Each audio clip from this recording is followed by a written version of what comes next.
छोटे शेयर ऊंची छलांग और दर्शकों के काफ़ी सारे सवाल हमें मिल चुके हैं और अंशुल जी और प्रशांत जी हमारे साथ जुड़े हुए हैं। अंशुल जी भी अब हमारे साथ उपलब्ध हैं।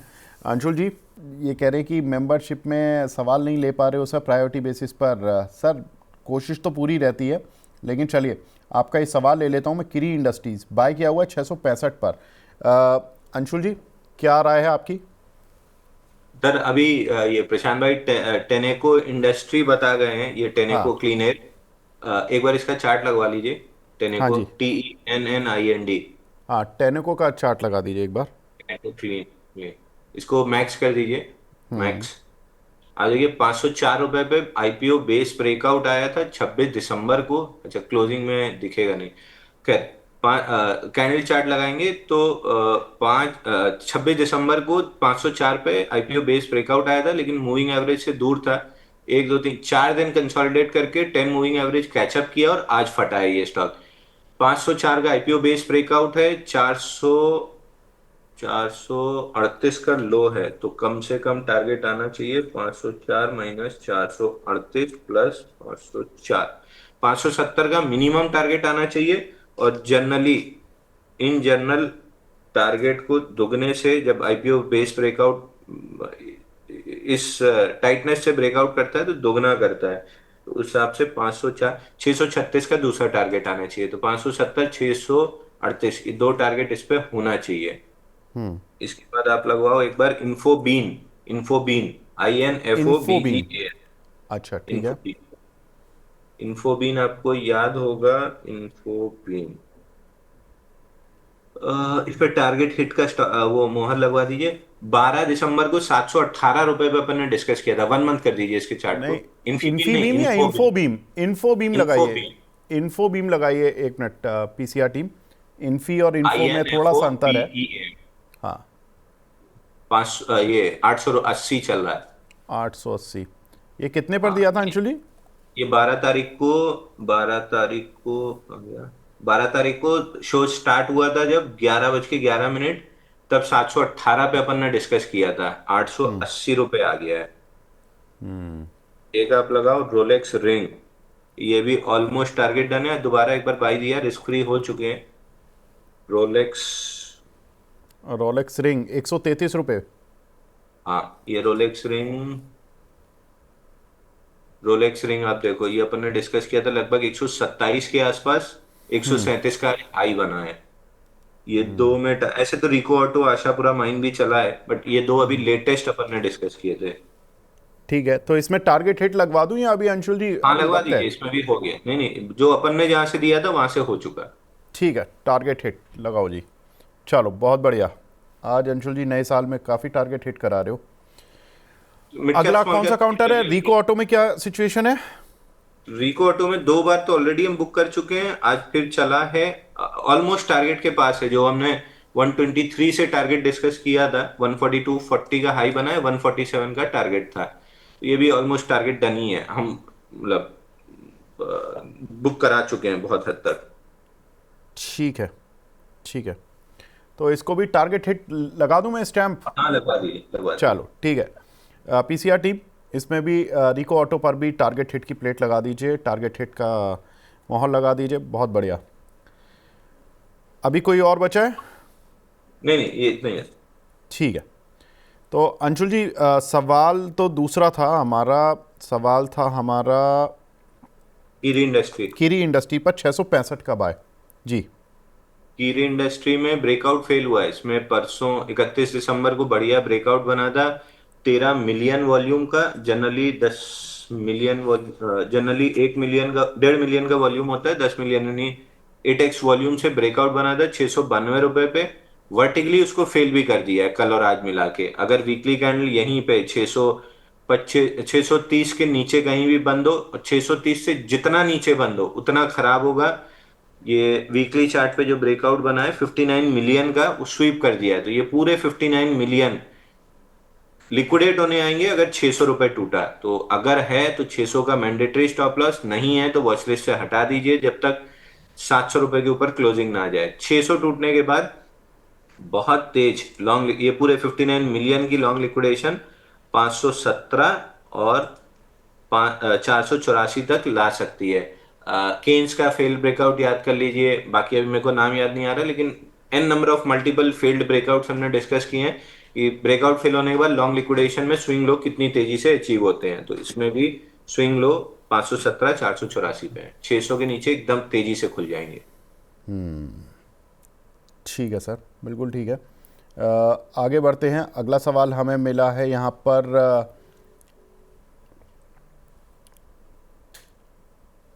एक मिनट, काफ़ी सारे सवाल रिपीटेटिव हैं और कीरी इंडस्ट्री वालों ने तो काफ़ी ज़्यादा सवाल पूछ लिए हैं।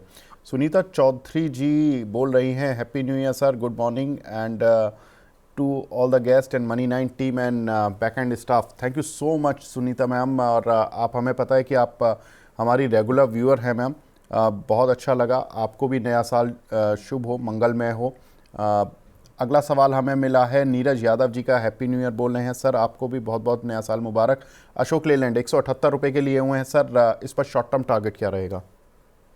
तो देखिए, मैडम ने एक बहुत अच्छा पॉइंट रेज किया है। आपने मुझे विश कर दिया, मैंने आपको विश कर दिया, हमने मिलके दर्शकों को विश कर दिया, लेकिन जो बैकबोन है पूरी, आपका पीसीआर और मेरे ये आजू बाजू में जितने लोग बैठे हैं जो हेल्प करते हैं हमारी, इनको तो हम विश करना ही भूल गए।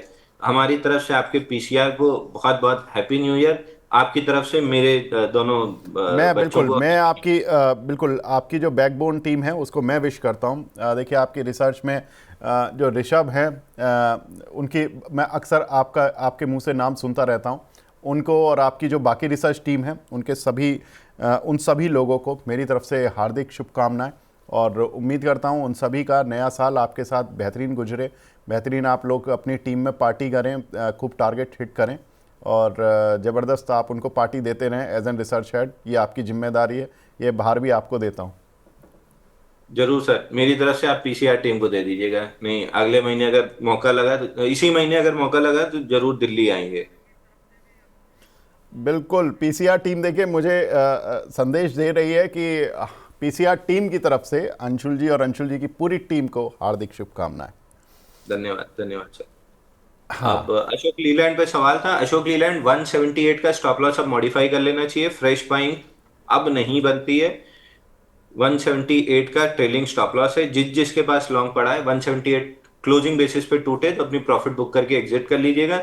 जब तक 178 प्रोटेक्टेड है, लेट इट रन। ये लास्ट में वर्टिकल मूव, बाइंग क्लाइमेक्स के पहले वर्टिकल मूव आता है, तो अगर ऐसी कोई वर्टिकल मूव बनती है तो बहुत अच्छा पैसा मिल जाएगा, लेकिन वर्टिकल मूव में भी स्टॉप लॉस बड़ी एग्रेसिवली अपडेट करेंगे। फिलहाल 178 का आपका लेवल है। और एक चीज, 50 डे मूविंग एवरेज छूट गया है, 160 पे आ गया है स्टॉक 186।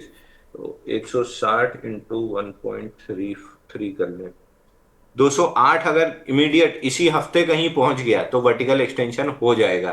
तो एक वो लेवल को याद रखिए, वो 50 डे मूविंग एवरेज से 30% दूरी 205 208 पे है। अगर वो एक दो सेशन में मिलता है अगर वर्टिकल अप मूव में, तो फिर बुक कर लीजिएगा।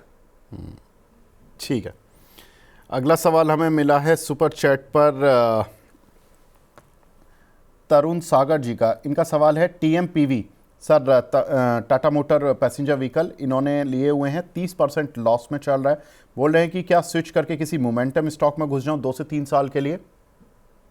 टीएमपीवी पैसेंजर व्हीकल, देखिए सर, टाटा मोटर में ही रहना है तो एनी डे, आज से नहीं, इतिहास रहा है कि कमर्शियल व्हीकल टाटा मोटर का हमेशा स्ट्रांग रहा है। तो रहना भी है तो टीएमसीवी वे बेटर कैंडिडेट है। आप देखिए 406 का स्टॉप लॉस नहीं घटा, तो नया हाई 440 443 70 का बना दिया है। स्टॉप लॉस अभी भी 406 का ही है। बट टीएम पीवी में मेरे को बहुत उम्मीद नहीं है, क्योंकि ओवरहेड सप्लाई बहुत ज्यादा बिल्ड हो चुकी है। तो 378 अगर टूटा, मतलब 378 के पास से रिवर्सल बना, तो 320 का टारगेट खुला है। बट पहले एक बार 378 तक जा रहा है, तो एक बार 378 तक देख लीजिए, वहां पे डिसाइड करेंगे कि निकलना है या थोड़ा सा एक्सटेंशन प्ले करना है। बट इवेंचुअली निकल के, जो 2 4 दिन पहले मैंने आपको बजाज ऑटो बताया था, अब देखिए बजाज ऑटो ऑलरेडी 9,112 पे बताया था, वहां से 9,585 का हाई बना चुका है। धीरे धीरे करके 11,200 भी निकल जाएगा। शिफ्ट करना है तो बजाज ऑटो या हीरो मोटो में शिफ्ट कर सकते हैं।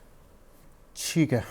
एक सवाल रितेश सिंह जी का मिला है सुपर चैट पर, काफ़ी देर से सवाल मिला हुआ है। सॉरी रितेश जी, आज आपका सवाल सबसे शुरू में मिला था और सबसे लास्ट में पहुंच गया। इनका सवाल मिला हुआ है एजीआई ग्रीन पैक और राजू इंजीनियर पे, टेक्निकल और fundamental view, I want to buy in the dip. Anshul ji, AGI green pack और राजू इंजीनियर कैसे लग रहे हैं आपको टेक्निकली?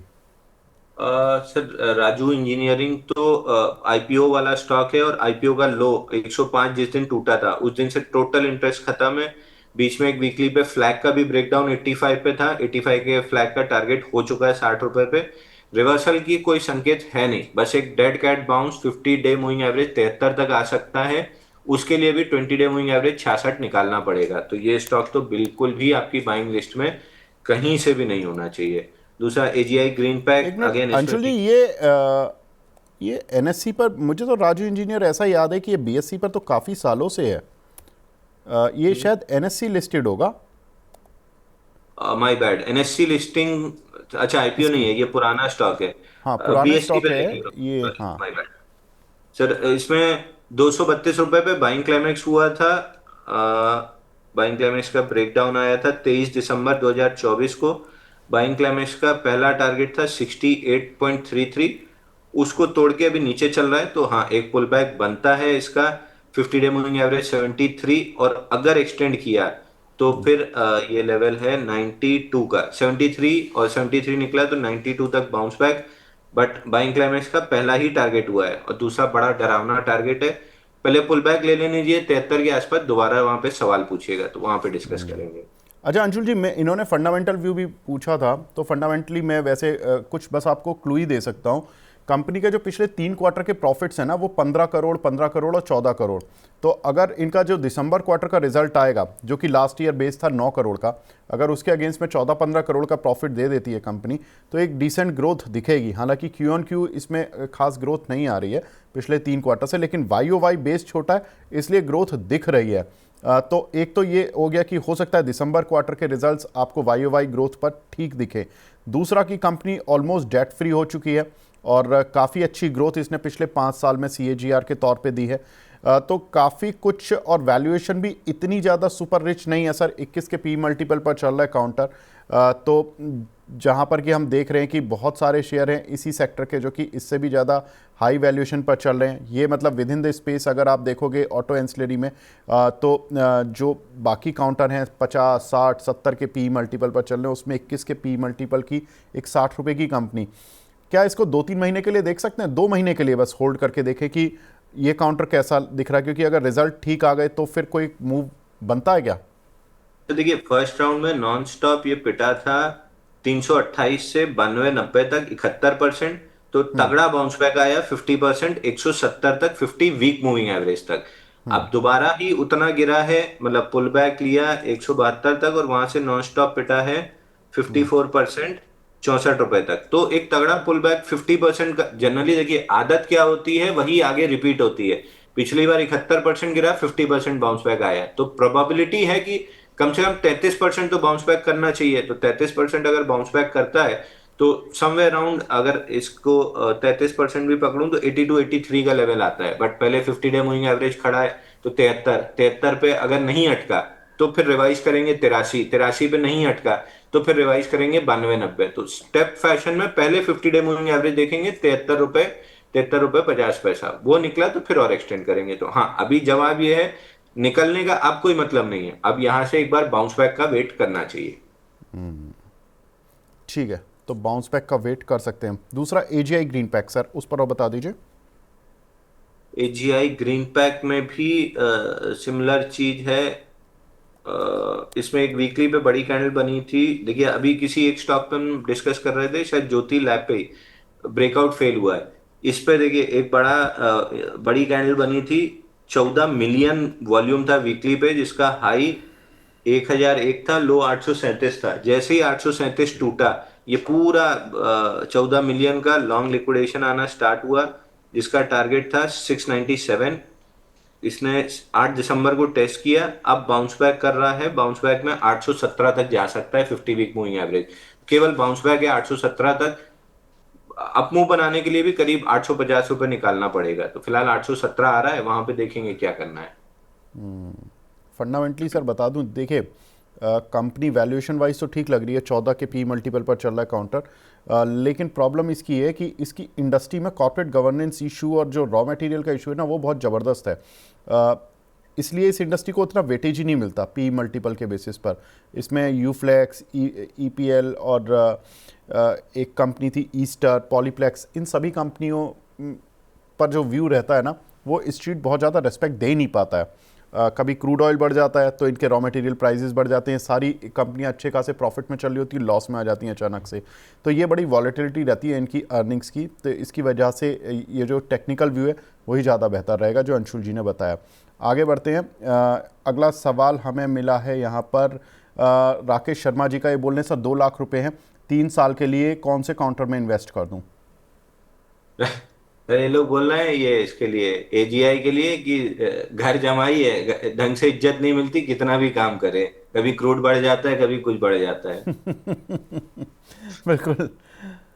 2-3 साल के लिए आई वुड सजेस्ट कि अगर आप एक मुश्त पैसा लगा रहे हैं तो एक्सपेंशन जहां भी कैपेक्स मिल रहा है, मेरे को 2 ही 3 कंपनी पता है जहां पे ढंग का कैपेक्स चल रहा है, एक अदानी ग्रुप में है, एक जेएसडब्ल्यू इंफ्रा में है। तो जब इनके प्रॉफिट्स फटके आएंगे तो 1-1.5 साल में जो भी भाई बीज लगाएगा, रोज खाद पानी देगा, पेड़ भी वही, पेड़ और उसके फल भी वही पाएगा। तो मैं तो कैपेक्स प्ले करता हूँ जब 2-3 साल के लिए करना होता है। मेरे पास यही 2-3 शेयर हैं। इसके अलावा अगर आपको कोई कैपेक्स में पता हो तो मैं चार्ट वार्ट चेक कर दूं, बट मेरे हिसाब से अदानी मतलब ग्रीन तो मेरे पास है। आप एटीजीएल या अदानी एनसॉल इस समय बहुत बढ़िया चल रहा है, तो अदानी एनसॉल देख लीजिए, आई गया ऑलमोस्ट पहले टारगेट 1090 के आसपास, 1062 का हाई बना है। तो जाना इसको भी करीब करीब 1300 रुपये इसी स्विंग में जाना चाहिए अदानी एनसॉल को, और वैसे 1900 रुपये तक का टारगेट है, तो अदानी एनसॉल देख लीजिए। अब रिलायंस भी मेरे पास है जहाँ कैपेक्स अच्छा मतलब आगे ग्रोथ बहुत अच्छी होनी है, तो 2-4 वही स्टॉक हैं उनमें देख सकते हैं। तो जेएसडब्ल्यू इंफ्रा और अदानी एनसॉल का नाम मैं ले सकता हूँ, ये दो तो ले ही सकता हूँ मैं नाम, तो ये दो आप देख सकते हैं। ठीक है। एक हमारे दर्शक हैं गजोधर जी, ये पूछ रहे हैं करूर वैश्य बैंक का प्रॉफिट बुक करें या वेट करना है? इसमें प्रॉफिट आ रहा है क्या अंशुल जी? 250 का ब्रेकआउट था सर फ्लैग का, अभी आराम से 72 आ 273 गए। 80 आई। हाँ, मतलब वही है ना सर, टाइम करने के चक्कर में आदमी मर जाता है। 250 का ब्रेकआउट पिछले पिछले या उसके पिछले फ्राइडे 26 दिसंबर, हाँ पिछले ही फ्राइडे तो अपन ने डिस्कस किया था कि ब्रेकआउट बना है ओपन लो के साथ 250 के ऊपर, शांति से लेके छोड़ दीजिए। अब अगर 29 दिसंबर को 3% नीचे था, घबरा के आप निकल गए कि जब चलेगा तब एंटर करूंगा, तो आपको कहीं मौका ही नहीं मिला। इवेंचुअली खींच खाच के 299 तक तो इसी स्विंग में जाना चाहिए। ठीक है। बेल राइज 152 का लिया हुआ है स्वप्निल जी ने, अब क्या टारगेट रखें? इस पर तो हमारी 1-2 बार बात भी हुई है जी। आदि हाँ, बेल राइस में 172 का जो ब्रेकआउट था उसका 199 का टारगेट है, 190 का हाई बन चुका है। प्रॉब्लम यह है कि वन वे अप मूव है, कहीं भी स्विंग लो रिवाइज नहीं हुआ है, तो अभी स्टॉप लॉस या तो 10 डे मूविंग एवरेज का 178 ले लीजिए, 178 के नीचे क्लोज करे तो एग्जिट कीजिए, या 199 आए तो सवाल पूछिए। ठीक है। साक्षी जी पूछ रही हैं इंडियन बैंक और लेमन ट्री, इनमें लॉन्ग टर्म के लिए करंट प्राइस पर बाय कर सकते हैं क्या? देखिए लेमन ट्री तो कर ही सकते हैं, इंडियन बैंक मेरे को नहीं लगता है। लेमन ट्री में भी जो बुलिश एविडेंस का हम वेट कर रहे थे, फॉलो थ्रू एक्शन नहीं बना। हालांकि वीकली पे टाइट रेंज है, मंथली पे 2 टाइट मंथ है, तो प्रोबेबली इस महीने भी टाइट रेंज में ही जाना चाहिए। तो अभी टाइम है लेमन ट्री में, और अगर प्रीएम्प्टिव ले रहे हैं तो वॉलेटिलिटी 20-30% की फिर आपको झेलनी पड़ सकती है, क्योंकि मार्केट कैप 12,000 करोड़ का है तो स्मॉल कैप में आएगा 30% वॉलेटिलिटी, बहुत आम बात है इसके लिए। तो मेरे ख्याल से वो नहीं झेलना चाहिए लेमन ट्री में, और एविडेंस का वेट करना चाहिए। इवेंचुअली जब एविडेंस बन के मिलेगा, भले थोड़ा सा महंगा मिले, लेकिन मोमेंटम 40-50% का बड़ी तेजी से मिलेगा, तो वो उससे सेट ऑफ हो जाएगा। और इंडियन बैंक अगर आपको लेना है तो वीकली चार्ट पे 3 टाइट वीक का और इनसाइड बार का ब्रेकआउट था 792 पे, जिसका टारगेट 1000 रुपए है, तो स्टॉप लॉस थोड़ा सा आपका वाइडर चला जाएगा 778 का, बट 1000 रुपए जाते हुए दिख रहा है। ठीक है। आईडीबीआई बैंक, यहाँ पर आपका व्यू सर? आईडीबीआई बैंक कल हमने परसों चार्ट लगा के भी डिस्कस किया था कि पूरा कपनैनल पैटर्न ब्रेकआउट 105 का ब्रेकआउट बनता है तो 140 तक जाएगा इस वीक में, और पर्टिकुलरली आज ही ये ब्रेकआउट बना रहा है। तो आई वुड बिलीव कि स्टॉप लॉस आपका 96 का होना चाहिए क्लोजिंग बेसिस पे, और 140 का टारगेट होना चाहिए। ठीक है। एक हमारा सवाल है कोल इंडिया पर, यहाँ पर आपका व्यू। अंशुल जी, आज अच्छी बाइंग देखने के लिए मिल रही है कोल इंडिया में। कोल इंडिया हमने डिस्कस किया था सर, 411 के ऊपर निकलेगा तो 440 तक बाउंस बैक कर सकता है। 440 के अराउंड आपको बहुत कॉशियस रहना है। अगर प्री बजट रैली एक्सटेंड की तो ही जाएगा, नहीं तो यहाँ से नीचे आ सकता है। और कोल इंडिया में उस सब्सिडरी वाली जो न्यूज आई है, अगर धीरे धीरे लिस्टिंग होती है तो और वैल्यू अनलॉकिंग होगी इसमें।